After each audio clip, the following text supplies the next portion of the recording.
১০০ দিন পার করল অন্তর্বর্তীকালীন সরকার। বিপ্লবের পর এই ১০০ দিনে বাংলাদেশের অন্তর্বর্তীকালীন সরকার এখন কোন অবস্থানে রয়েছে সেটা নিয়ে ইন্টারন্যাশনাল ক্রাইসিস গ্রুপ একটি রিপোর্ট করে যাবে। তারা বলছে যে প্রজন্মে এরকম সুযোগ একবারই আসে এবং অন্তর্বর্তীকালীন সরকার যদি হুঁচট খায় তাহলে আগের অবস্থায় ফিরে যেতে পারে অথবা সামরিক শাসনের দিকে এগিয়ে যাবে বাংলাদেশ। নতুন নির্বাচনের জন্য ১৮ মাসের বেশি সময় নেওয়া উচিত নয়, এটাও কিন্তু তারা বলছে। এই মানে এই ইন্টারন্যাশনাল ক্রাইসিস রিপোর্টে এটাও বলা হয়েছে এবং এর এর পাশাপাশি যেটা বলা হয়েছে যে এর মধ্যে উল্লেখযোগ্য সংস্কার করে নির্বাচন দিয়ে একটি রাজনৈতিক দলের কাছে ক্ষমতা হস্তান্তর করা উচিত। তারা বলছে যে বাংলাদেশের অন্তর্বর্তীকালীন সরকারের উচিত বাস্তবসম্মত সময়সীমার ভিতরেই সংস্কার শেষ করে একটি নতুন নির্বাচন দেওয়া। এই সময় ১৮ মাসের বেশি বা ১.৫ বছরের বেশি হওয়া উচিত। তাদের মতে যদি এই সরকার হুঁচট খায় তবে বাংলাদেশ আগের অবস্থায় ফিরে যেতে পারে, এমনকি সামরিক শাসনের যুগেও প্রবেশ করতে পারে। দীর্ঘ সময় সরকারের ক্ষমতায় থাকা উচিত নয়। নতুন পদক্ষেপের বিষয়ে রাজনৈতিক দলগুলোর মধ্যে ঐক্যমত গড়ে তোলারও তাগিদ দিয়েছে তারা। দেশের বাইরের পক্ষগুলোকে সহায়তার হাত বাড়ানোর আহ্বান জানানো হয়েছে। বিশেষ করে বলা হয়েছে ভারতের উচিত বাংলাদেশের জনগণের মধ্যে তাদের ভাবমূর্তি মেরামতে কাজ করা। অন্তর্বর্তী সরকারের ক্ষমতার প্রথম ১০০ দিনে গৃহীত সংস্কার এবং অন্যান্য বিষয়ে মূল্যায়ন করে এ নিউ এরা in Bangladesh the first 100 days of reform শীর্ষক ৩৭ পৃষ্ঠার রিপোর্টে এই কথাগুলো বলেছে ক্রাইসিস গ্রুপ। বেলজিয়াম ভিত্তিক এই প্রতিষ্ঠানটি রিপোর্টে বলেছে যে গণ অভ্যুত্থানের সাবেক প্রধানমন্ত্রী শেখ হাসিনাকে ক্ষমতাচ্যুত করার ৩ মাস পর বাংলাদেশের অন্তর্বর্তীকালীন সরকারের সংস্কার এজেন্ডা আরও স্পষ্ট হচ্ছে।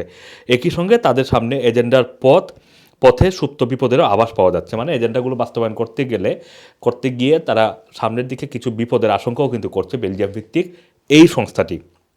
এবং তারা বলছে যে শান্তিতে নোবেল পুরস্কার বিজয়ী প্রফেসর ডক্টর মোহাম্মদ ইউনূসের নেতৃত্বাধীন এই সরকার আরও ১ বছর, সম্ভবত তার চেয়েও বেশি সময় দায়িত্ব পালন করবে বলে মনে হচ্ছে। শেখ হাসিনার ১৫ বছর শাসনের পর শাসন ব্যবস্থার উন্নতি এবং ক্ষমতার অপব্যবহার নিয়ন্ত্রণের জন্য ব্যবস্থা গ্রহণ করতে এক প্রজন্মের সামনে এমন সুযোগ কিন্তু একবারই আসে। সেই সুযোগটি এখন বাংলাদেশ পেয়েছে এবং সেই সুযোগ আরেকটি স্বৈরাচারী সরকারের উত্থানের পথ বন্ধ করতে পারে। কিন্তু রিপোর্টে আবার এটাও বলা হচ্ছে যে অন্তর্বর্তীকালীন সরকার যদি হুঁচট খায় তাহলে দেশ আগের অবস্থায় ফিরে যেতে পারে, এমনকি সামরিক শাসনের যুগে প্রবেশ করতে পারে। এমন প্রেক্ষাপটে অন্তর্বর্তীকালীন সরকারের লক্ষ্য হওয়া উচিত আরও উচ্চাকাঙ্ক্ষী সংস্কারের জন্য জনসমর্থন ধরে রাখতে দ্রুত ফলাফল দৃশ্যমান করা। মানে ছোটোখাটো বেশ কিছু সংস্কার যদি তারা করে ফেলতে পারে তাহলে জনগণের ভিতরে এক ধরনের আস্থা আসতে পারে যে এই অন্তর্বর্তীকালীন সরকার বেশ কিছু দৃশ্যমান কাজ করছে, তাদের দিয়ে বড় ধরনের সংস্কার প্রয়োজন। কিন্তু এখন পর্যন্ত কিন্তু অন্তর্বর্তীকালীন সরকার তেমন কোনো দৃশ্যমান কাজ করতে পারছে না, কারণ এখনও দেশের ভিতরে আইনশৃঙ্খলা পরিস্থিতি অবনতি রয়েছে, বিভিন্ন জায়গায় বিশৃঙ্খলা রয়েছে, নানা ধরনের দাবি উত্থাপন হচ্ছে বিভিন্ন জায়গায়। সেই দাবিগুলো নিয়ে আবার সবাই এখন শাহবাগে জড়ো হচ্ছেন, সচিবালয়ে ঘেরাও করে ফেলছেন, বিভিন্ন মন্ত্রণালয় ঘেরাও করে ফেলছে। সব কিছু মিলিয়ে অন্তর্বর্তীকালীন সরকার এই চাপগুলো কিন্তু সামাল দিতে চেষ্টা করছে। ইন্টারন্যাশনাল ক্রাইসিস গ্রুপ আরও বলছে যে বাংলাদেশের অন্তর্বর্তীকালীন সরকারের সামনে আরও বড় গুরুত্বপূর্ণ কাজ। শেখ হাসিনা ক্রমেই কর্তৃত্ববাদী হয়ে উঠেছিলেন, গণ অভ্যুত্থানের তার পতন হয়েছে। এরপর 8ই আগস্ট অন্তর্বর্তী সরকারের দায়িত্ব নেন নোবেল বিজয়ী ডক্টর মোহাম্মদ ইউনূস। তার সরকার দ্রুতই রাজনৈতিক শাসন ব্যবস্থা এবং অর্থনৈতিক সংস্কারের সাহসী এজেন্ডাগুলো জনগণের সামনে তুলে ধরে বড় ধরনের পরিবর্তনের জন্য জনগণের প্রবল আকাঙ্ক্ষার বিষয়টিও তুলে ধরে অনেক বাংলাদেশি শেখ হাসিনার পতনকে দ্বিতীয় স্বাধীনতা, মানে 1971 সালের স্বাধীনতা যুদ্ধের প্রতি ইঙ্গিত করে এটাকে কিন্তু দ্বিতীয় স্বাধীনতা হিসেবে অভিহিত করছেন অনেকেই। এখন পর্যন্ত ডক্টর ইউনূস এবং তার সহকর্মীদের প্রতি ব্যাপক সমর্থন আছে, জনসমর্থন রয়েছে, কিন্তু জনপ্রত্যাশার ভালো খারাপ দুই ধরনের পরিণতি আছে। যদি সংস্কার আনতে অন্তর্বর্তীকালীন সরকার হুঁচট খায়, সম্ভবত এর পরিণতি দাঁড়াতে পারে সামান্য অগ্রগতি সহ একটি আগাম নির্বাচনের। সবচেয়ে খারাপ দৃশ্যপটে সামরিক বাহিনী ক্ষমতা গ্রহণ করতে পারে। অন্তর্বর্তীকালীন সরকার তার সামাজিক সমর্থনের ভিতকে শক্তিশালী রাখতে দ্রুত কিছু অর্জনের দিকে নজর দেওয়া উচিত।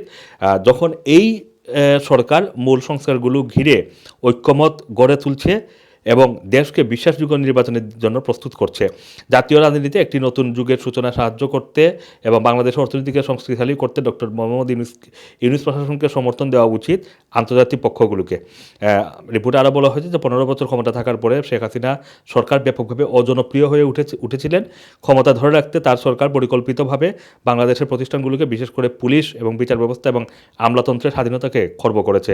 ব্যাপক মানবাধিকার লঙ্ঘন এবং সরকার বিরোধীদের উপরে নিয়মিত নিয়মিত দমনপীড়ন এর পাশাপাশি অর্থনৈতিক অব্যবস্থাপনা, চরম সামাজিক বৈষম্য, ক্রমবর্ধমান দুর্নীতি, বিশেষ করে গত 5 বছরে তার দল আওয়ামী লীগের সমর্থনকে মানে দুর্বল করেছে। জনসমর্থনটা হারিয়েছিল তারা। তবে দলটি জানুয়ারি নির্বাচনে ব্যাপক জয় পেয়েছিল। তবে সেই জয় এসেছিল বিরোধীদের বর্জন এবং কম ভোটার উপস্থিতির মধ্য দিয়ে। জুনে সরকারি চাকরিতে বিতর্কিত কোটা পুনর্বহাল, সুপ্রিম কোর্টের সিদ্ধান্তে শিক্ষার্থীদের নেতৃত্বে বিক্ষোভে স্ফুলিঙ্গের মতো কাজ করে, যা পরের মাসে গণবিস্ফোরণের রূপ নেয়।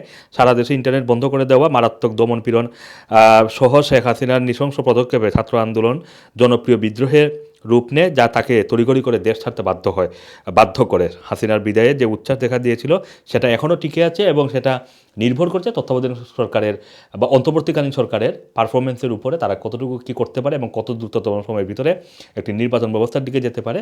যত দ্রুত তারা একটি দৃশ্যমান সংস্কার করে নির্বাচন ব্যবস্থার দিকে এগিয়ে যাবে, ততই দেশের জন্য মঙ্গল বলে মনে করছে international crisis group. Assam Masum, Rana TV, London.